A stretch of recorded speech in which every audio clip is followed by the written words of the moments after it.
கொடுக்கப்பட்டிருக்க தலைப்பு வருமானத்தை தாண்டிய வாழ்க்கையை வாழ்வது சரியா தவறா?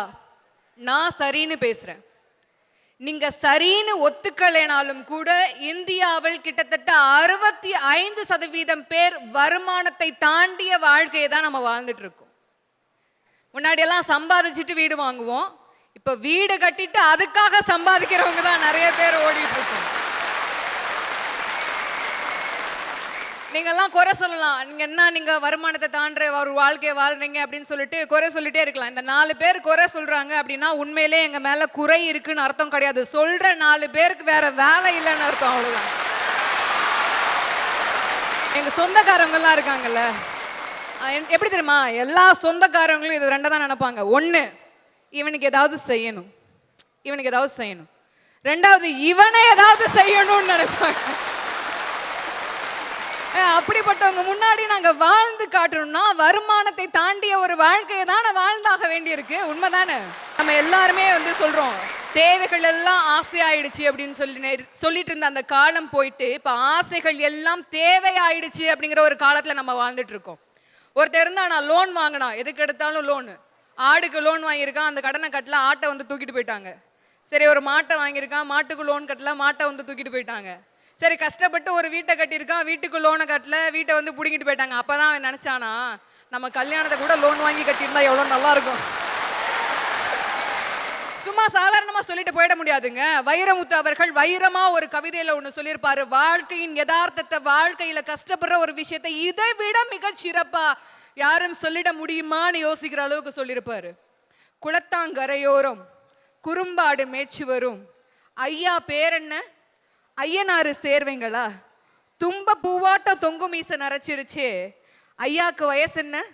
66ங்களா? துப்பட்டி தோளோட, தூக்குவாளி கையோட, பெருசுக்கு ஊரங்கே, பெரிய குளம் பக்கங்களா?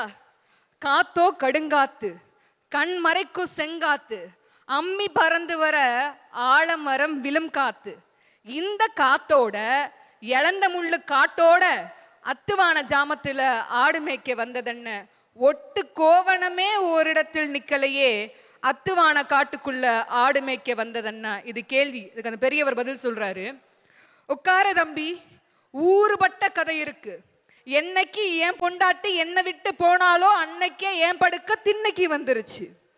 நாய் தின்னும் சோத்தில் 4-5 கவலத்தை எனக்கும் எடுத்து வச்சான் இறக்கமுள்ள என் புள்ள.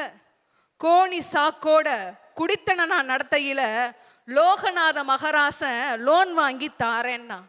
ஒத்தி ஒத்தி எடுத்ததில்ல, உருட்டி முடிச்சதில்ல, கட்ட விரல் தேஞ்சதையா, காவிரலா போனதையா. அவனுக்கு 500ஆம், இவனுக்கு 300ஆம். அங்கங்க வெட்டலைனா ஆடு குட்டி போடாதான். கோட்டை கட்ட லோன் வாங்கி குடிசை கட்டி நிக்கிறேனே, யானை வாங்க லோன் வாங்கி ஆடு வாங்கி மேய்க்கிறேனே. இந்த உலகத்தை எல்லாம் ஆதிசேஷன் சுமக்கான், இந்த ஆதிசேஷனும் சேர்த்து ஐயனாரு நான் சுமக்கேன்னு முடிச்சிருப்பாரு. இந்த அளவுக்கு எங்கனால ஒரு கஷ்டப்பட்டு ஒரு வாழ்க்கைய வாழணுங்கிற அவசியம் இன்னைக்கு இருக்கக்கூடிய ஜெனரேஷனுக்கு இல்லைன்னு சொல்றேன். வருமானத்தை தாண்ட ஒரு வாழ்க்கை வாழ்றோம்னு சொல்றோம். இன்னைக்கு வீட்டுல மட்டும் கடன் இல்லைங்க, நம்மளுடைய இந்தியாவே 5 லட்சம் கோடி உலக வங்கிட்ட கடன்ல தான் இருக்கு. நம்ம நாடே கடன்ல தான் ஓடிட்டு இருக்கு. இங்க இருக்கக்கூடிய ஒவ்வொரு குடிமகனுக்கும் கடன் இருக்கு. அது எப்படி வருமானத்தை தாண்டிய வாழ்க்கை வாழ்றது தவறுன்னு நீங்க பேசுறீங்கன்னு எனக்கு புரியல. இன்னைக்கு நமக்கு இல்லைங்க, இவன் நல்லா இருக்கானேன்னு நினைக்கிறத விட இவெல்லாம் எப்படா நல்லா இருக்கிறான் அப்படின்னு யோசிக்கிறவன் தான் அதிகம். அவங்க முன்னாடி நாங்க சிறப்பாக வாழணும் இல்லையா?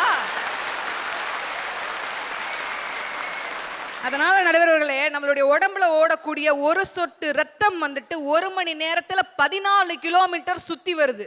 இன்னைக்கு நாம் அந்த பணத்தை சம்பாதிக்கிறதுக்காக, நம்மளுடைய குடும்பத்தை சந்தோஷமா வச்சுக்கிறதுக்காக, நாங்க ஆடம்பரமா வாழ்றதுக்காக எத்தனையோ தமிழர்கள் இந்தியாவில் மட்டும் இல்லாம வெளிநாட்டுல போய் வேலை பார்த்துட்டு இருக்காங்கல்ல, அவங்க எல்லாரும் எதற்காக ஓடுறாங்க?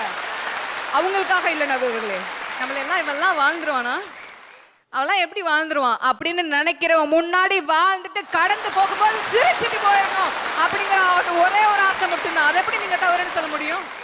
அதனால வருமானத்துக்கு அதிகமான வாழ்க்கையை வாழ்றது சரிதான் அப்படிங்கிற தீர்ப்பை நீங்க கொடுப்பீங்க அப்படிங்கிற நம்பிக்கையோட இங்கிருந்து நான் கிளம்புறேன்.